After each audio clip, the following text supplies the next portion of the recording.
Kalyan sir, Yeah, a warm welcome to you from the Department of Business Studies. thank you. Yes, this is Mamta over here, a faculty of the department. Right. How are Yes, you, we'll start. Ms. Mamta? I'm good. I'm good, sir. How are you?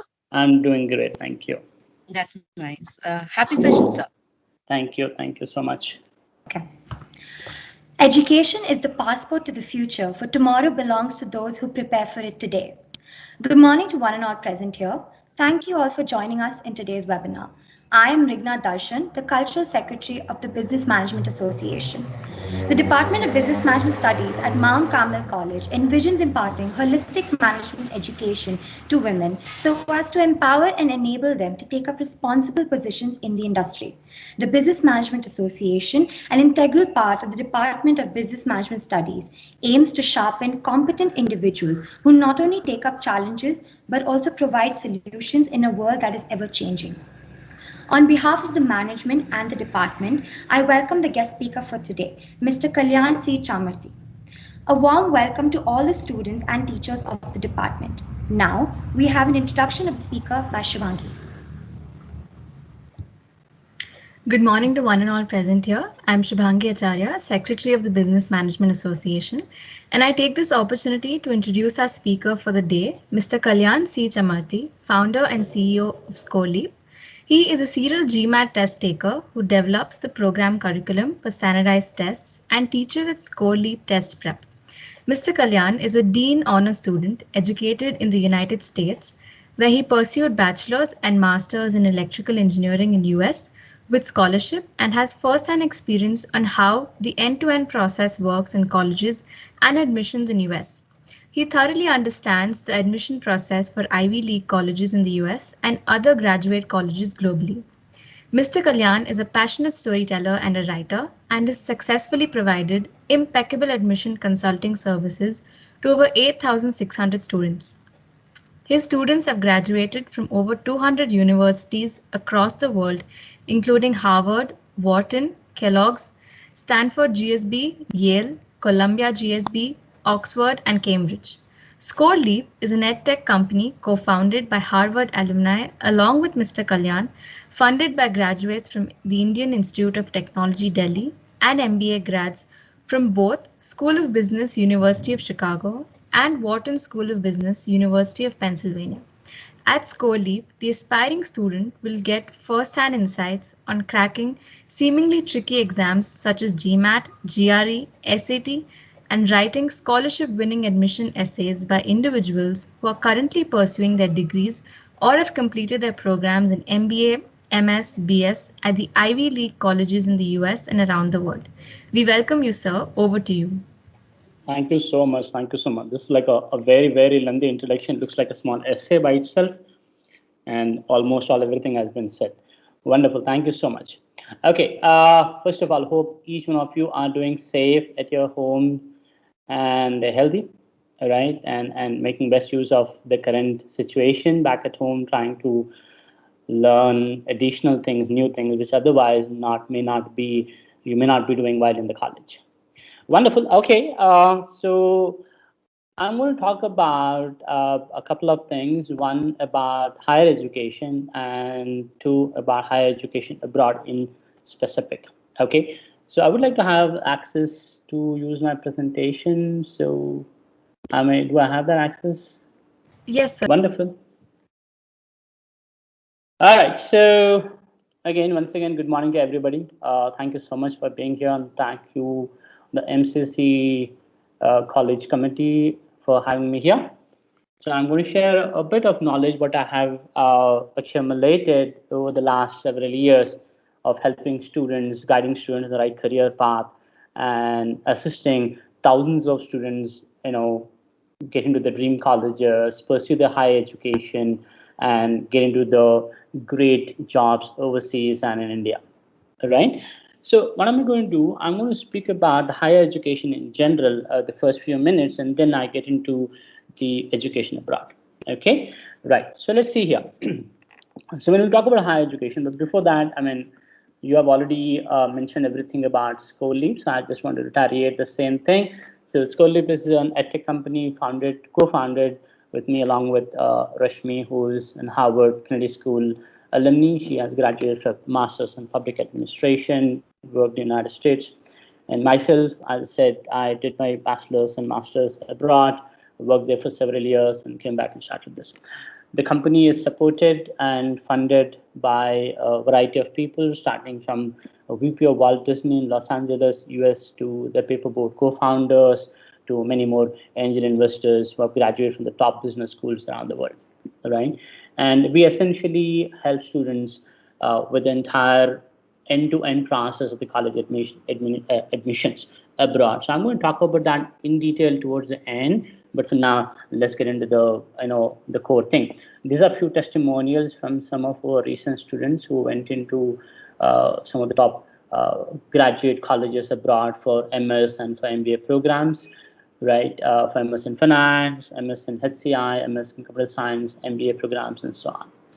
Okay, so before I get into the education abroad and why you should do education abroad, let's also quickly put a little bit of light on what opportunities, what higher education opportunities you have here in India, number one. Even before that, let's also understand why do we need to pursue higher education, right? That's very, very important to understand here.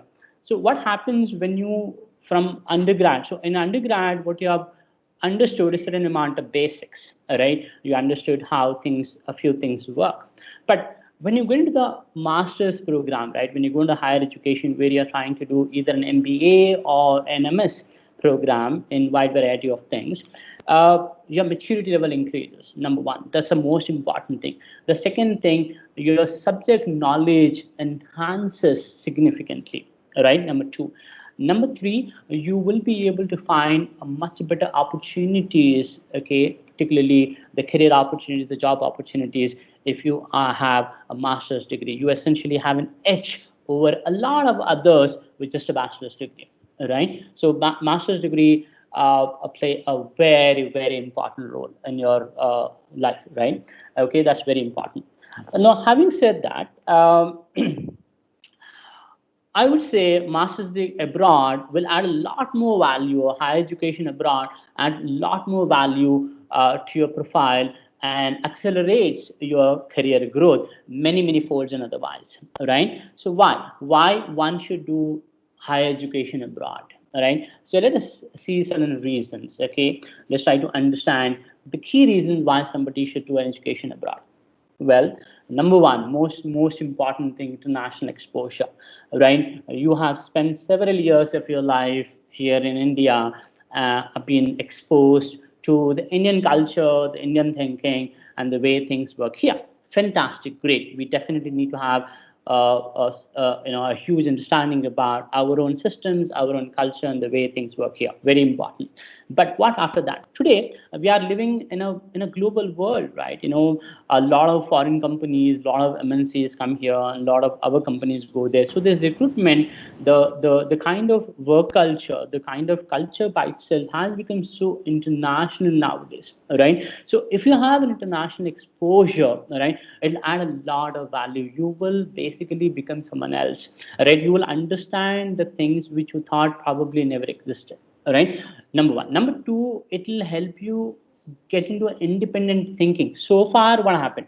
So far, till date, from your school to POC to your undergrad, somebody else is guiding you, right? Your parents are taking care of you, your siblings are telling you, your lecturers and teachers have been guiding you, right? To do, what not to do, right? So the moment, so you are a lot more dependent on someone else, on a wide variety of things. But when we go abroad, right, you suddenly become independent, right? You got to do things on your own, starting from very fundamental thing of taking care of your own food or what you eat in a day, right, to taking care of your own place, to right, to what to study, how to study, what to do, what not to do. You suddenly become independent.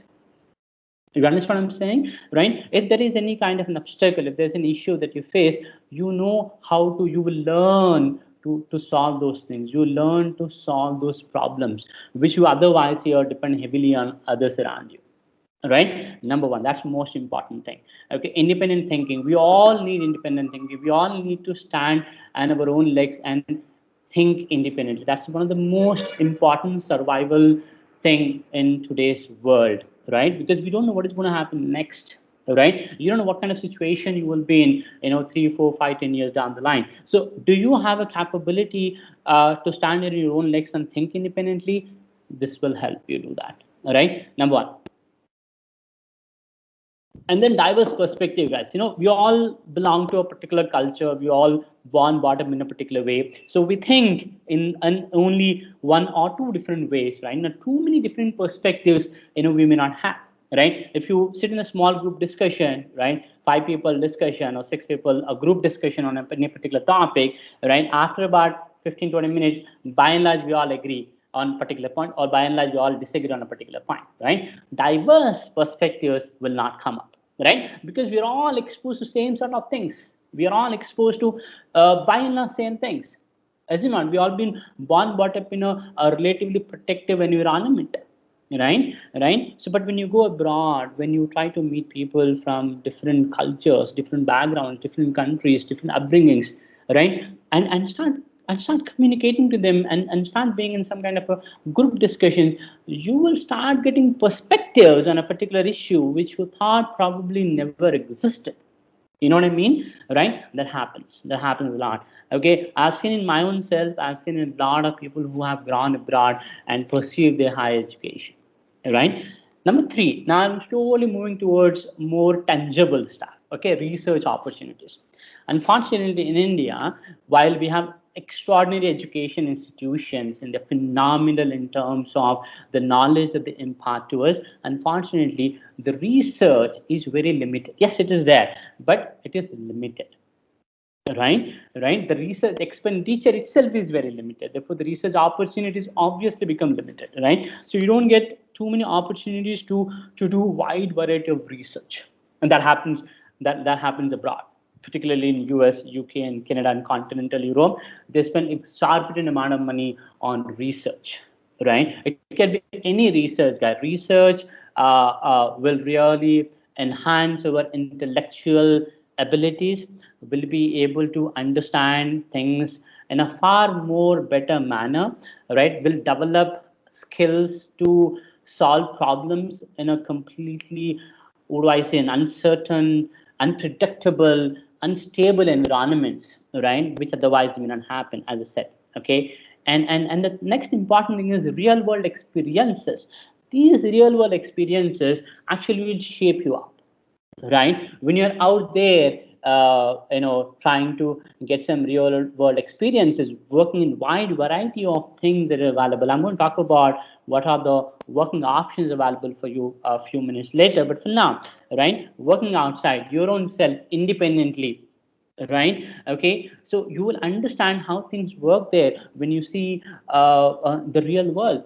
When you go abroad, you are actually out of the shell, right? And you're trying to do things by your own self, as I said, right? So you get a lot of real world experiences which otherwise you may not get here, right? Okay, and then you will learn to survive in those kind of situations, tough situations are not in your favor, situations are not very very happy kind of situations, right? You will learn to survive in such situations, and you become tougher and tougher when you get those kind of real world experiences. Okay, right? And then network with industry leaders, that's a beauty, right? So the beauty that happens in most of the universities abroad in US and UK, continental Europe and Canada, you will be able to build industry, and you'll be able to network with industry leaders and build your relationships with them.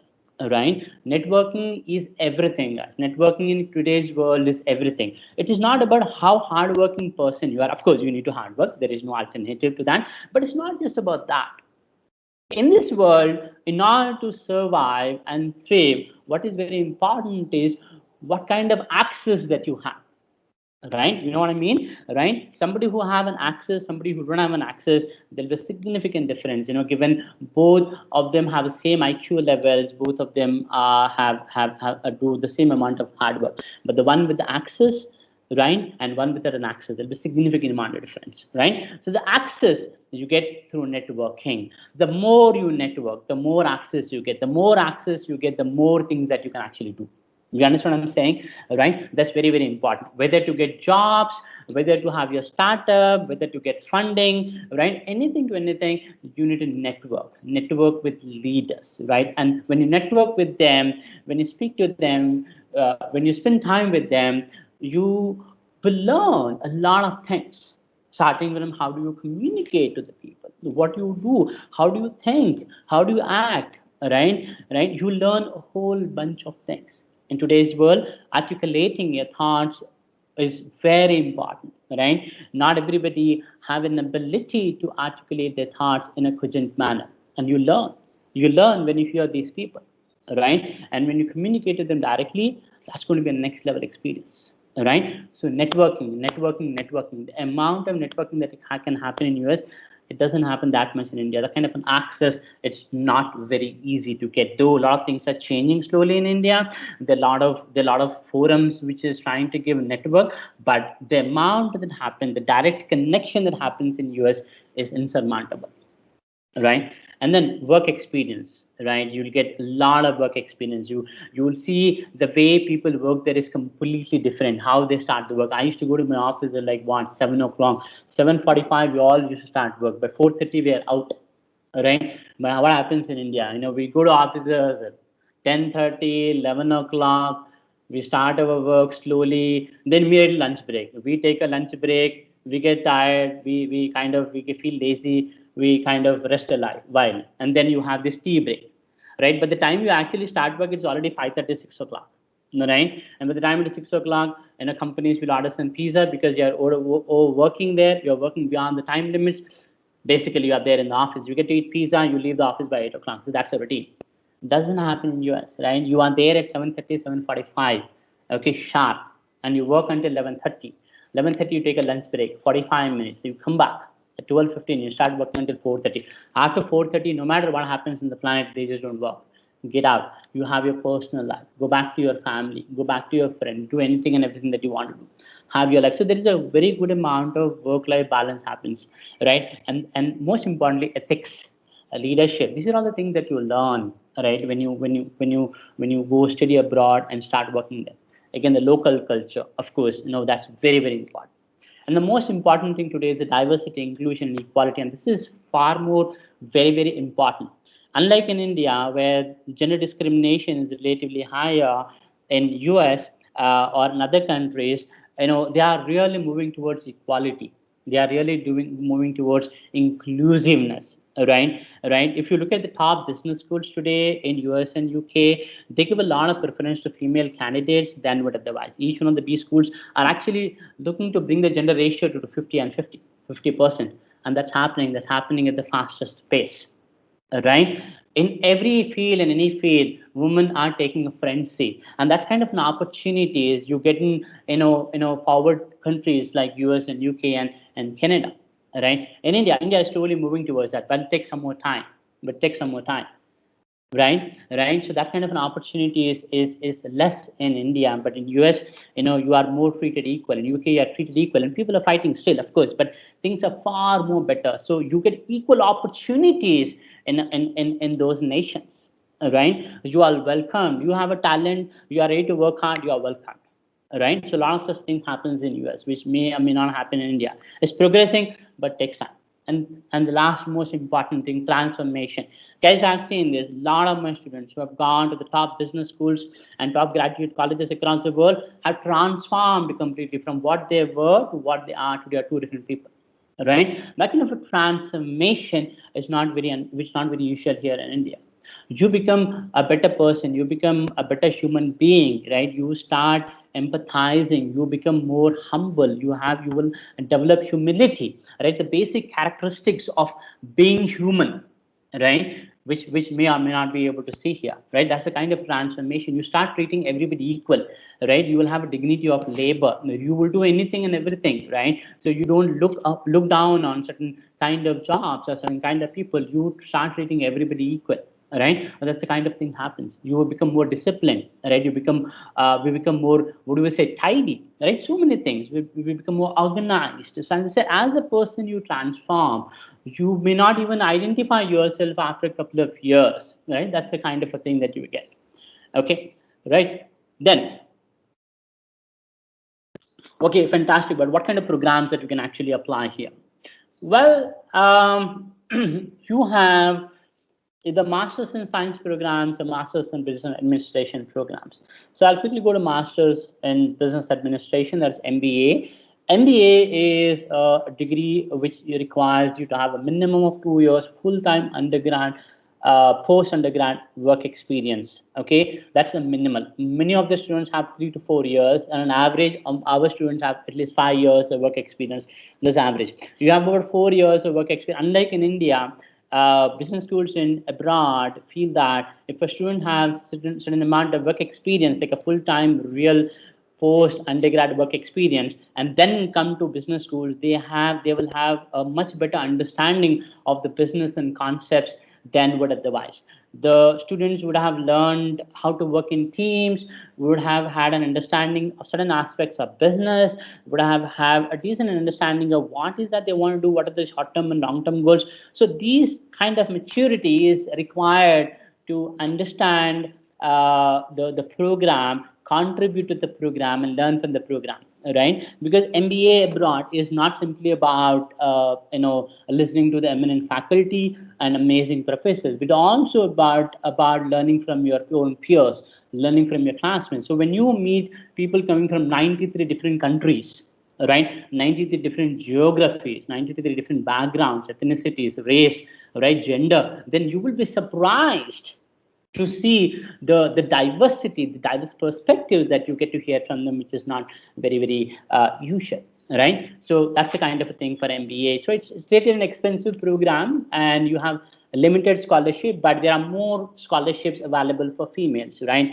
So you guys should definitely look at pursuing an MBA program 3-4 years down the line if you're not looking at pursuing masters right after your undergrad, right? There are so many scholarships available for female students, a lot of scholarships, right? Most of my students do get scholarship for MBA program, anywhere ranging from 50% to 100%. So we are talking about anywhere from $50,000 to around $125,000, right? So for females, a lot of scholarship. For men, for male, there is limited scholarship, right? For females, a lot of scholarship, and you guys should really plan to pursue these things.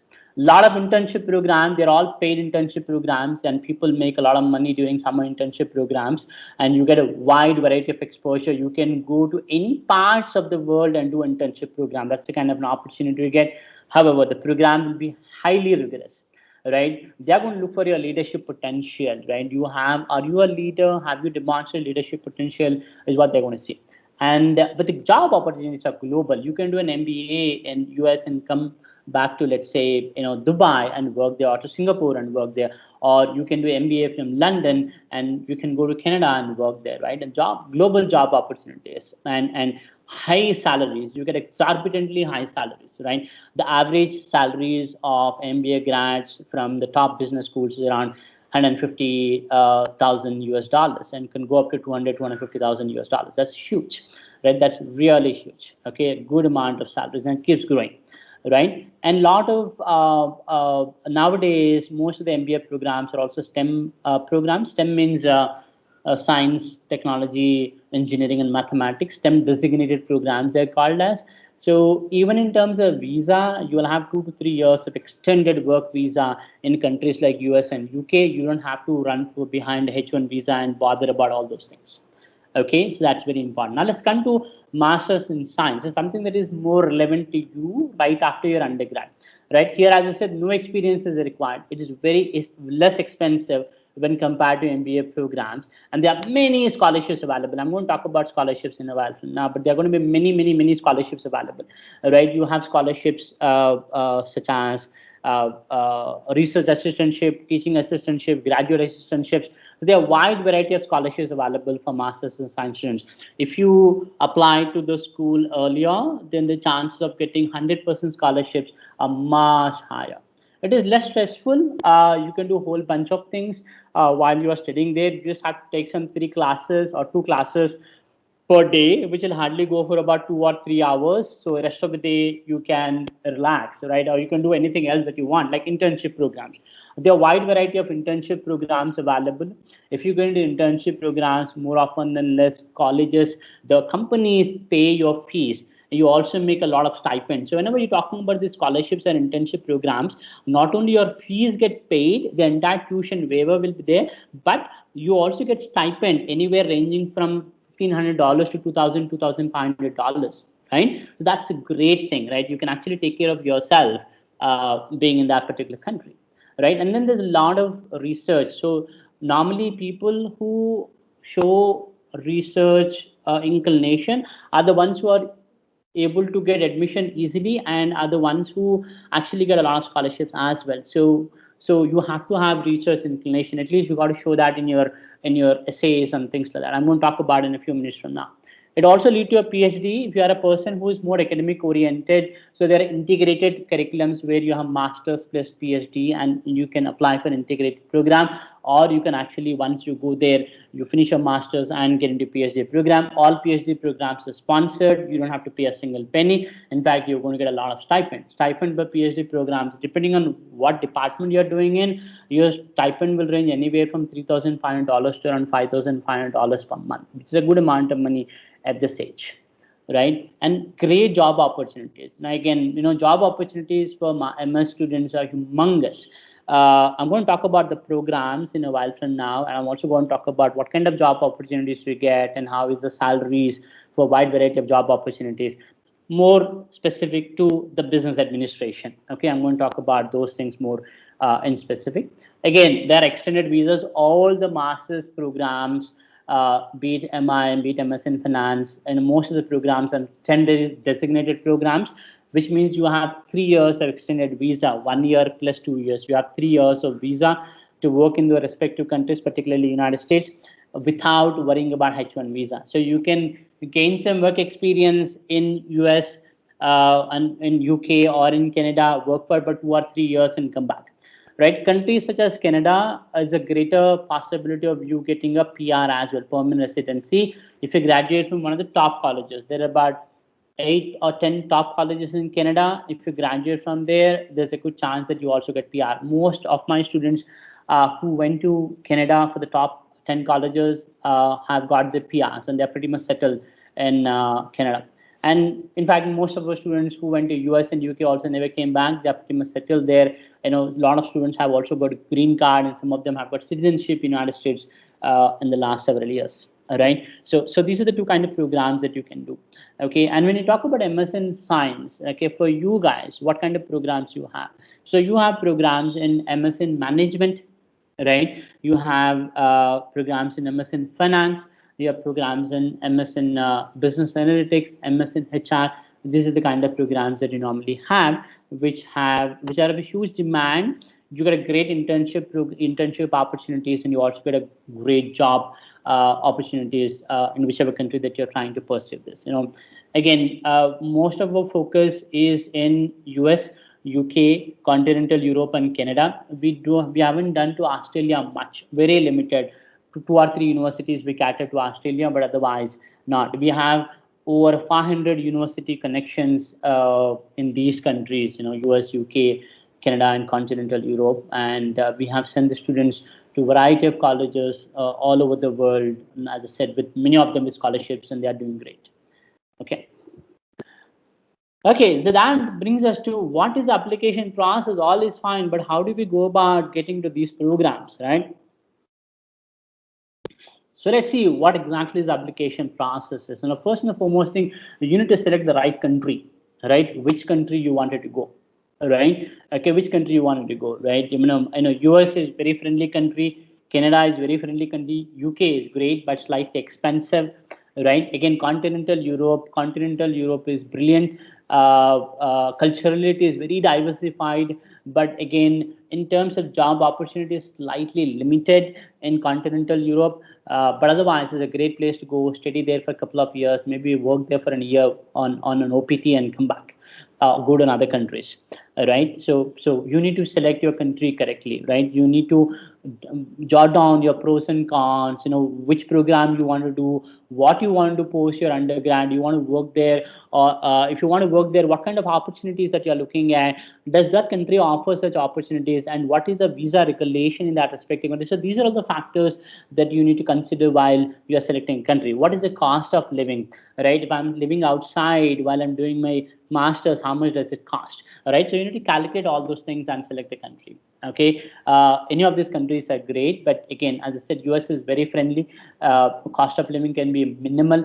Some of the states in US feels like you are in India. A lot of Indians are there. Now half Indian is vice president of the United States, so that's a great thing, right? Canada is also a very, very friendly country. A lot of Indians are there, so again, a lot of things can happen. Same thing with London.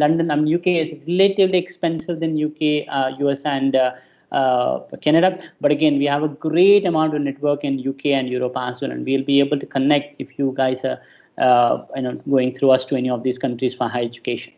And then you also need to look into what programs exactly I want to do. Do I want to do an MS in management? Do you want to do MS in finance, or do you want to do MS in HR, MS in business analytics, or what kind of program I want to do, right? The selection of the program or the college by itself, essentially you have to focus on who are you as a person, what's your strengths and weaknesses, right? Now after your three-year undergrad degree, you would have understood who are you as a person to a great extent, right? What are your skills, what are your strengths, and what are your weaknesses, right? So you need to work around those things. Not everything for everybody. Are you good with numbers? Do you love working with numbers? It is finance. Are you good with people? Do you want to be in people? Are you a very extrovert person? Probably management, right? Are you worried about the policies, how the equalities in organization, training and development? HR. Are you cool with statistics? Business analytics. So you need to understand your strengths and weaknesses, your skill sets, right? And based on that, you need to choose your programs at the colleges. Okay, right? We essentially help the entire process of trying to understand who you are, what you are, and based on that, we will also kind of decide what should the programs that you should be applying to. So that there is an internal assessment that we normally do to all of our students to help them understand who they are, what they are, and what they should be doing, and what kind of colleges they should be going into, right? And then contact alumni, right? The alumni is their LinkedIn. Please make sure that you go on LinkedIn and create your profile on LinkedIn. Okay, get recommendations from your professors, from your lecturers, right? Those things are very, very important. Today, LinkedIn matters a lot. Even if you're looking for jobs in India, it really matters a lot. Okay, so make sure that you put your profile in LinkedIn, right, and have your professors' recommendations, a few professors recommending you there. Okay, and then contact alumni, using that LinkedIn. Speak to them. Hey, I'm looking at applying to this college. I'm looking at this program. What do you think? How is this program? I saw that you graduated from this particular college you're currently studying. How do you think this program is? Is it really a good one? Should I apply? And I have this kind of credential. Do you think I'll get into the program? So you start talking to them, right? You get a lot of first-hand insights. Consultants, they will only try to push you into the college that they get more commission from, right? But you speaking to alumni directly, that's a huge plus point. You get a first-hand information. Contact professors, they love it. You write a mail to professor saying that, hey, professor, I have seen, I've visited your web page. I've seen that you are doing research in these areas. These areas is of much interest to me, and I would like to pursue research in these areas. In fact, I'm doing these activities here back in India. I'm planning to apply to this particular college to do this. What do you suggest? Right? So don't try to professors asking from, can I get a scholarship? It'll go into a dustbin, right? Don't contact alumni or professors for scholarships. They don't know. They can't give you scholarships, right? It is the admissions committee who gives a scholarship. So don't ask them.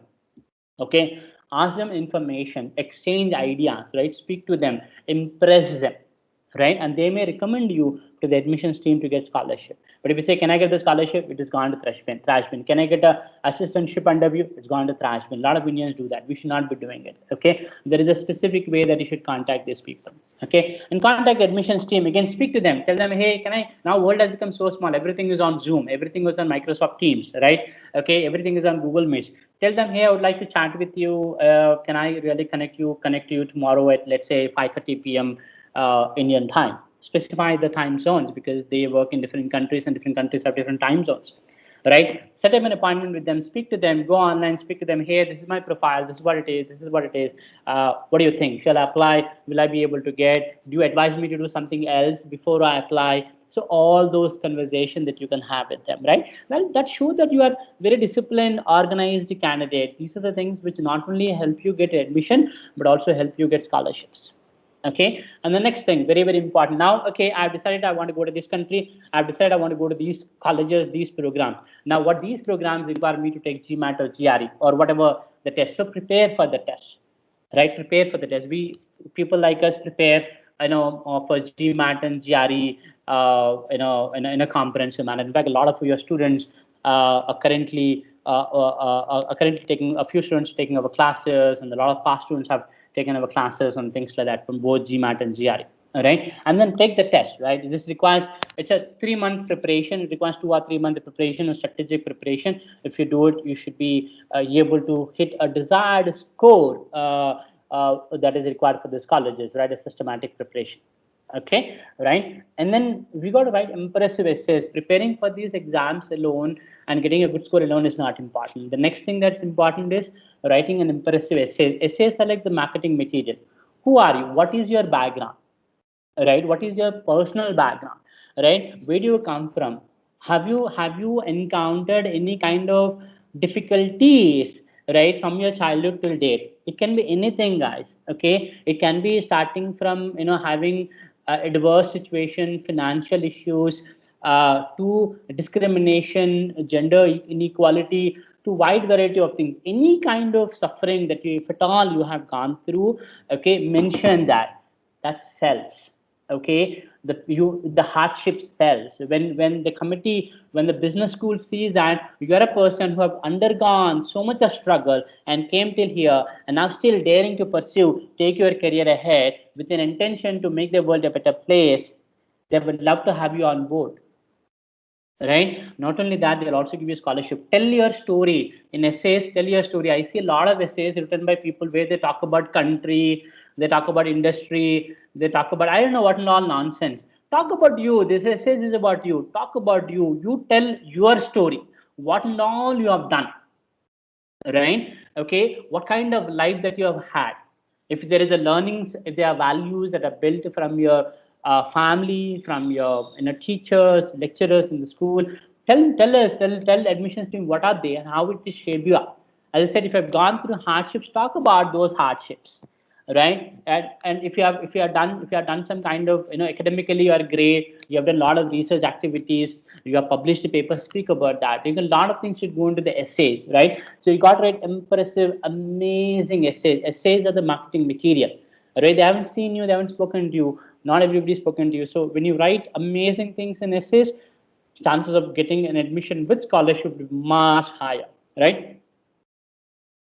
And get stellar recommendations from your professors, right? Speak to your professors, speak to your lecturers, right? Tell them why these recommendations are important to you. Recommendations plays a very vital role from your faculty members and from your teachers and lecturers, right? Okay, make sure that you are a good student, you attend all the classes, do all the assignments, right? Contribute to the classroom discussion. So your teacher, your lecturer knows that you're a good student and you're a serious student, a honest student, wanted to pursue something big in your life. Whatever that you're trying to do, right? Not everybody is strong in academics, but let's say if you're great in sports, if you're great in theater, you have to showcase that. You have to showcase that. Somewhere you have to be a star. Somewhere you got to be a star. So where are you a star? Right? That's what you got to showcase throughout your college education, and then get recommendations, get stellar recommendations, right? And of course, get your documents in place, your transcripts, your certificates, your passports, and all those things, right? Review and submit applications. So this is the entire process of your application. Okay, it takes at least about 8 months to a year effort. Okay, let's say if you're applying for 2022 admissions, this you have to start the preparation today, like in the first week of June, right? You know what I mean, right? So that you'll be ready for the next year college education. That's for 2022. If you're in your let's say in your second year, then this is the time that you got to start, right? You're going to third year, this is the time perfectly you're going to start.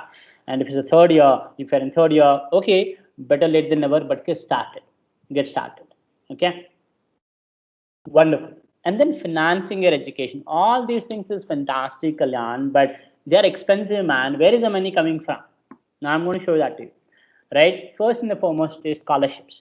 There are a lot of scholarships available, guys. A lot of scholarships. As I said, if you are a good student, if you get a good academic score, if you are consistent academics you have, and you have done the required things for the school, like you participate in a variety of seminars, you participate in workshops, you have done significant number of internships. Internships plays a very vital role during your college time. Okay, internship is not simply getting some certificate from some company. No, I'm not talking about that. You can get in India, you have a million companies, anybody can give you a certificate. No, that's not what I'm talking about. When I'm talking about internship, you got to do something real stuff, right? You got to do something real stuff, right? You need to learn from your internship. That's the quality of internship matters than anything else. Okay, don't try to get a letter just because somebody in that company and they can give you a letter. No, really work. Okay, no, fold your sleeves, go down and do the real work, all right, and learn from that work. It may be 1 month, it may be 2 months, but learn from the work, do some real stuff. And those are the internships which are super valuable. And P schools outside India gives a lot of importance to those kind of internships. So get into some real work, real work. Okay, don't try to get certificates and give it to your college because it's a requirement. Don't do that. Okay, right? You search, you be ready to work, open to work. There's so much of work in India, right? And don't look at the pay. Some internships pay, some may not pay, right? Get into those internships which gives an opportunity to work and deliver and learn. Okay. Sir, yes, can you personally guide us? Like, can we take a number? yeah, of course, I'm going to give you all those things towards the end. I will definitely share those information with you, definitely, right? Okay, so internship programs, wide variety of internship programs, and there are a lot of loans available just in case, like this Prodigy Finance, Emperor Finance.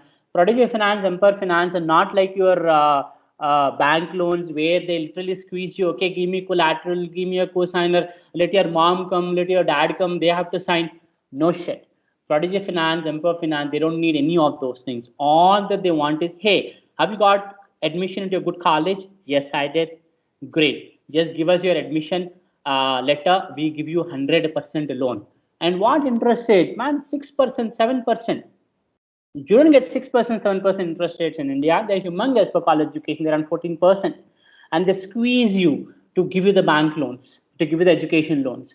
But companies like Prodigy Finance, Ember Finance can give you up to like 1 crore, 1.5 crore if you are pursuing your higher education or the top business schools, and your fees is very expensive. It's not just the fees. When they're giving you $100,000, they're also giving you for living expenses. It's also taken care. And look at this, you don't have to pay now. You finish your education, you wait for 6 months, get your job, get settled, and then start paying. And you know what? Another beautiful thing, you can choose how much you want to pay. Hey, I want to pay only $600. Okay, only pay that. Right now, I don't have a job. I want to take a break from payment. Okay, you take the break. Nobody's going to do nothing. Isn't that cool? Right? Now, all that you have to do is you should be a good student, have an intention to study, have intention to grow in your life, and there are 1,000 possibilities. Isn't that cool stuff? Just imagine, man. Right? 10 years ago, 15 years ago, when we were trying to go abroad, all these things weren't there. There was nobody to guide us. Right? Right, there were these cheat clients, consultants who send you to the college because they get more commissions from that, right? Nobody's there to guide us, right. Today there's so many things are happening, amazing stuff is happening, right? Going abroad and studying is no more a dream. It can be a super duper reality if you decide right now, right? Wonderful. And then what are the career opportunities that you have had after your undergrad, after your master's? Now, these are the career opportunities. For MS in management, if you do an MS in management from many of the top schools across the world, you get opportunities like associate consultant, junior analyst, business development. The kind of companies that hire you are from consulting firms such as McKinsey, Bain & Company, BCG, right, to IT giants such as Amazon, Facebook, right? Okay, and investment bankers such as Goldman Sachs, JP Morgan's, right? All these companies do hire students from the colleges who graduate with MSc Management, and the pay scale starts from $77,000 per year. This is the starting salaries, right? And then you can go high, right? Again, depends on the state, depending on which country, it may vary a little bit, but these are the salaries. If you do MS in finance, okay, you become finance analyst, you become accounts manager, you become budget analyst, or you become an investment banker. Again, most of these consulting companies will hire you, right? Again, most of the investment banking companies, a lot of big banks like American Bank, there's so many ANZ, Standard Chart, these companies, Visa, Mastercard, these companies actually hire people who graduate from MS in finance. Right, few years ago, some of our students who graduated from MS in Finance with UTD University of Dallas, and from Michigan State University, and from Ross School of Business. They all got placed in wonderful organizations, right? And they are getting amazing pay scales. They're very happy and settled, right? And then MS and business analytics. This is one of the hot things right now. If you are a statistic person, if you are a person with a lot of inclination towards work with statistics and data and stuff like that, then this is a thing. You become a data analyst, you become a statistician, you become a market research analyst, and so on, right? And the average salary starts from 65,000. And then last but not the least, MS in HR. HR is again one of the most upcoming thing in across the world, because what is very important is discrimination in the organizations, the pay scales in the organizations, the training and development organization. There's so many issues in organizations, and organizations are trying to shape up to reach where they are able to ensure there is a diversity, inclusion, and equality for wide variety of people around the world, right? So HR can play a significant amount of role in creating more workable organizations, right? HR plays a significant amount of role. So the kind of opportunities somebody who graduated from MS in HR are like employee compensation benefits manager, recruiter, employee relations manager, and so on and so forth, right? The salary starts from around $65,000. So these are the kind of opportunities, but again, you have a lot more opportunities as well. Again, everything depends upon how much you are open to network. That's the mantra for you to succeed in another land, another country. Okay, even in India, you network, you start networking, you see how you will end up in jobs, right? That's very, very important. Networking plays a significant role. Okay, right? So start network.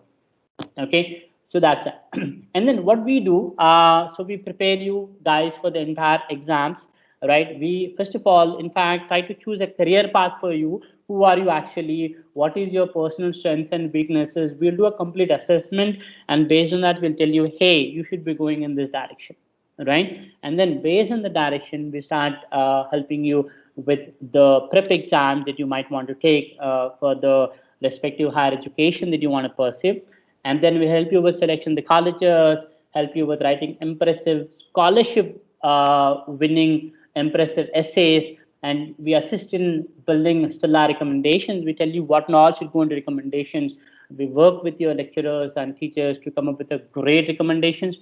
And we also help you with the entire financing for study abroad. Like we are partnered with these companies like Prodigy Finance and M4 Finance, and they help a lot of our students get full loans and things like that, right? And of course with the visa guidance, right? Visa is again a very integral part of the entire application process.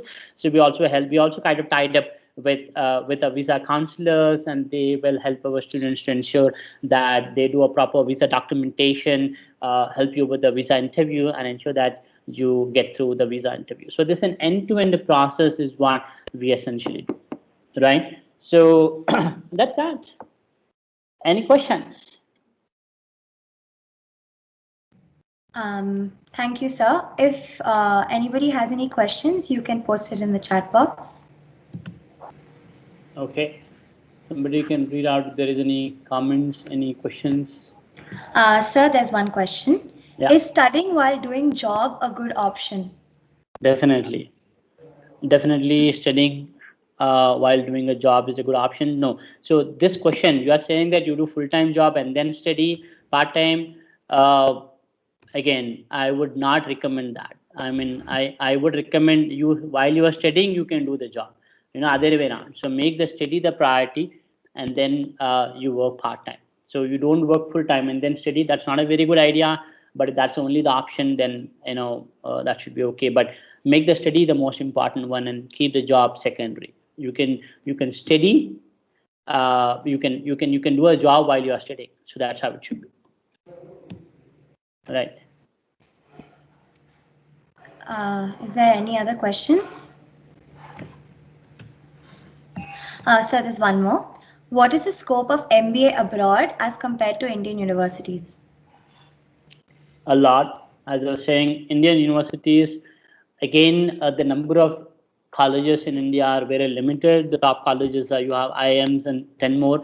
So you probably have some 15 colleges in India. You have to get admitted to that. But again, what happens is the major distinction between Indian colleges and colleges abroad is the diversity.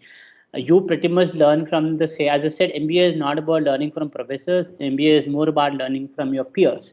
So you don't get diversity in India, right? You again study from fresh graduates who have hardly anything to bring to the table because unfortunately they didn't have too much of work experience, right? And you may not be able to really appreciate what you learn in MBA, right? You will only understand certain things after 3, 4, 5 years, right? After you get real time work experience. Whereas colleges abroad, requires you to have minimum of 3 years work experience. So you get to understand what you are learning in MBA college. And as I said, more importantly, you have a diversity, right? And you can learn a lot from peers, right? Peer learning is huge in colleges abroad than in colleges in India, right? So that's a major distinction. So at any given point in time, I would definitely vote for colleges abroad than for colleges in India. So there's one more. For doing MBA, is it necessary to have any kind of work experience? Yes. If you're planning to do MBA abroad, it is imperative that you have a full-time post-undergrad minimum of 2 years work experience. But a lot of students will have around 4.5 years of work experience. So you definitely need to have a work experience, a demonstrated work experience where you have shown a leadership potential. However, some of the colleges are offering 2+2 degree, which means to say that, like for example, if you apply to Harvard, you can apply to Harvard now, get an admission, and you don't have to start. You will not start the MBA right now, but you wait for 2 years, acquire some work experience, and then you go for MBA. And colleges like, let's say, Yale University. Yale University says that, okay, you can apply today. You do 1 year MBA, you take a break, you work for 1 more year or 2 years, come back and do the second year, like that. So different colleges have come up with different kinds of things for the people who are fresh graduates. But ideally, you will really appreciate it if you have at least 3 years of full-time work experience before you apply for an MBA program. That's what my recommendation would be. Can you tell some good MBA colleges in abroad? I mean, a good is a very broad term. There are a lot of good colleges, right? Where you want to go. You want to go to UK, you want to go to US, you want to go to Canada. So based on that, I can tell. But anyway, so in UK and Canada, you have a limited number of top colleges. You have Oxford, London Business School, you have Cambridge University, you have Warwick Business School, you have University of Manchester, right? These are like 5, 6 colleges in UK. And in Canada, you have Rotman School of Management, which is University of Toronto. You have Queen's University, you have York University, you have McGill, you have University of Western Ontario, and UBC is what you have in Canada. But in US, again, there are more than 30-40 colleges in US. There are top 30-40 colleges in US, starting from Harvard, Stanford, to UCLA, UCB, University of California, Berkeley, Chicago, Kellogg's, Wharton. There are 30-40 top schools. So again, as I said, all these schools require work experience. So you cannot right away apply for those colleges. They would definitely need work experience from you before you even apply to those colleges.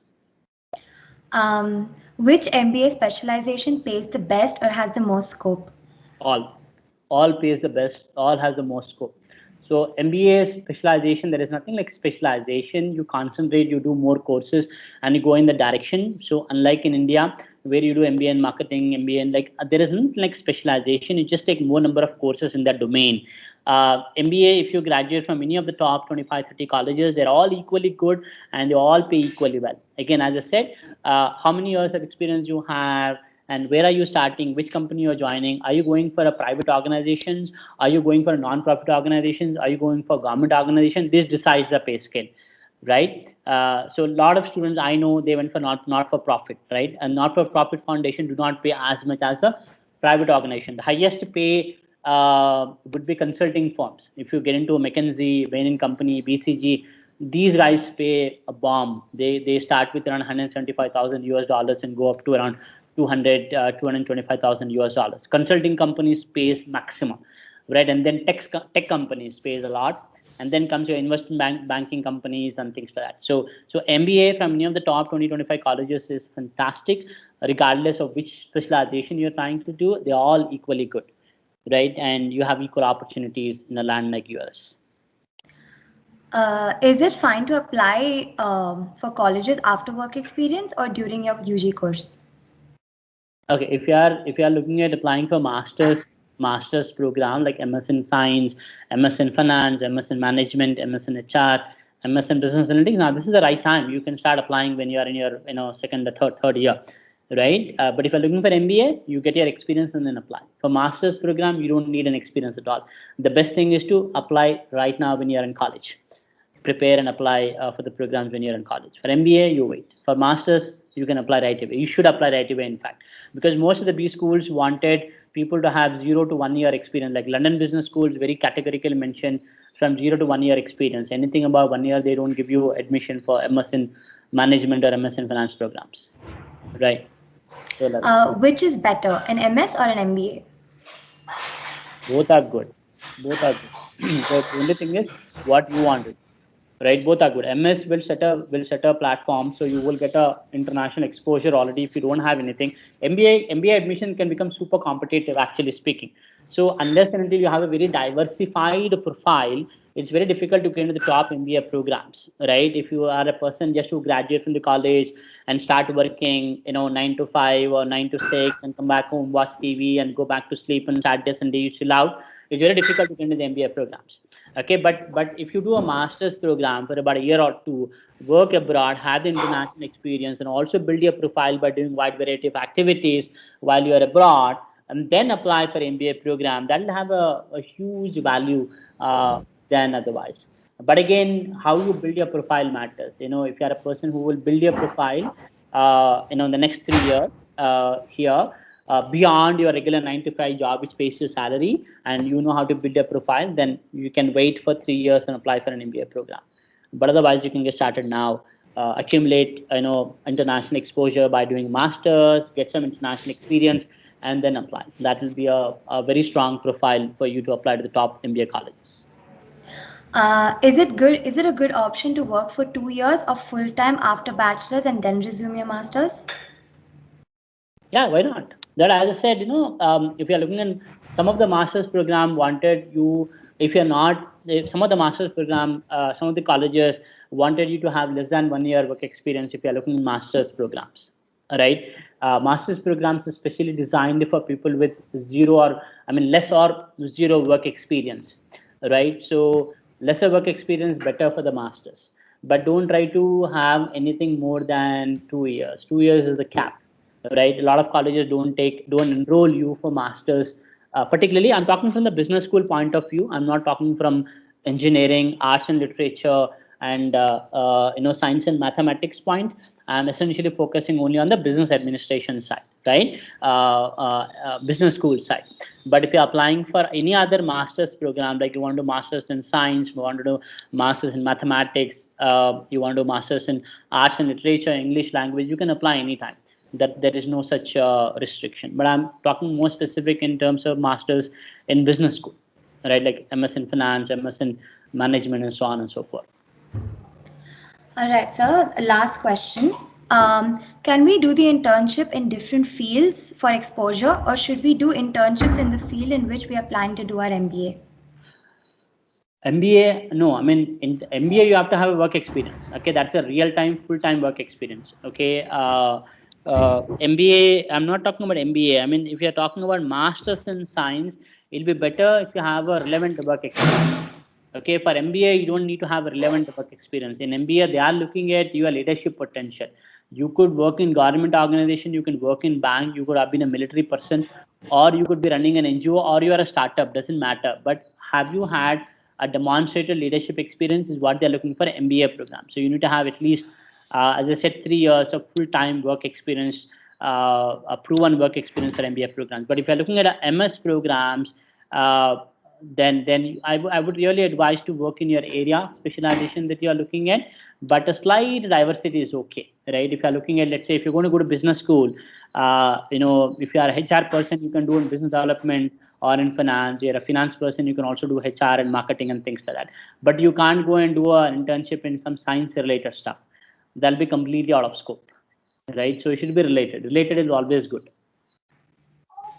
All right, sir. Thank you so much. Could all of you please switch on the enlightening information and session. I'd like to take this opportunity to thank Professor Raghu, Dean of Commerce and Management Studies, Dr. S. Rajkumar, HOD, Department of Business Studies, who has been a pillar of strength to BMA. I extend my gratitude to Mamta ma'am and Priyanka ma'am for their support and guidance, and also to all the other teachers of BBA department. A big thank you to all the students of the BBA department for investing your valuable. Thank you, everybody. Now I call on Amulya for the vote of thanks.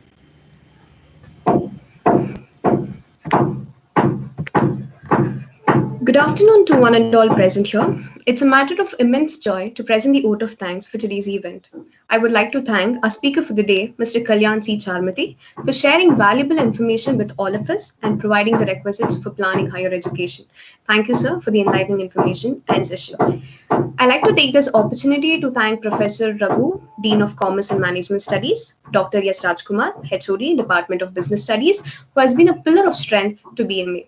I extend my gratitude to Mamta ma'am and Priyanka ma'am for their support and guidance, and also to all the other teachers of BBA department. A big thank you to all the students of the BBA department for investing your valuable time and being there for the session. I'm sure that the event has helped you to find answers for a lot of questions you had. I'd like to end the vote of thanks with a famous quote stated by Nelson Mandela: "Education is the most powerful weapon which you can use to change the world." Thank you. This is Amulya, Treasurer, BMA. Have a good day. Joint Secretary. Just 1 second. Kalyan sir? Yes. Kalyan sir, thank you so much. Thank you to the Score Leap team. Okay, and thank you to all the participants, okay, who were there for the session. And a big thank you for the members of the BMA team, okay, for organizing this session so well.